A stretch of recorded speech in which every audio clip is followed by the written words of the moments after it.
நாடதுபே cricket fans எல்லோருக்கும் hi. என்ன பண்ணிட்டு இருக்காங்க சிஎஸ்கே பிளேயர்ஸ்லாம் ஒன்றும் புரியல. நேற்று நடந்த ஐபிஎல் மேட்ச்சில் சிஎஸ்கே வர்சஸ் ஆர்சிபி மோதினாங்க சேப்பாக்கில்.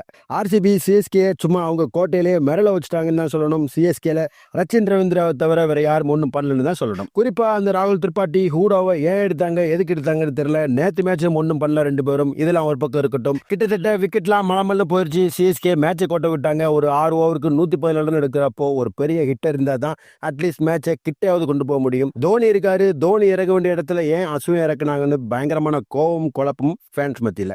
டீம் முக்காவாசி தோத்துருச்சு. அப்போ கூட தோனி இறங்காம அஸ்வின் இறக்கிட்டு அவர் 9th பொசிஷன்ல இறங்குறது டீமுக்கு அவ்வளோ நல்ல விஷயமா தெரியல. நேற்றைய மேட்ச்ல 10வது ஓவர்ல இருந்தே மேட்சை வின் பண்ற இன்டென்ட் எந்த சிஎஸ்கே பிளேயர்ஸ்க்கு இல்லைன்னு தான் சொல்லணும். ஒன்றும் சொல்றதுக்கு இல்லை. சிஎஸ்கேவோட one of the worst match தான் சொல்லணும். அடுத்தடுத்த மேட்சஸ்ல சேஞ்சஸ் பண்ணி ஆகணும். தோனி 5வது இல்ல 6வது பொசிஷன்ல இறங்கி ஆகணும். நேற்று தோனி 9th பொசிஷன்ல இறங்குனதை பத்தி நீங்க என்ன நினைக்கிறீங்க? கமெண்ட்ல சொல்லுங்க. See you soon in the next video. Bye bye.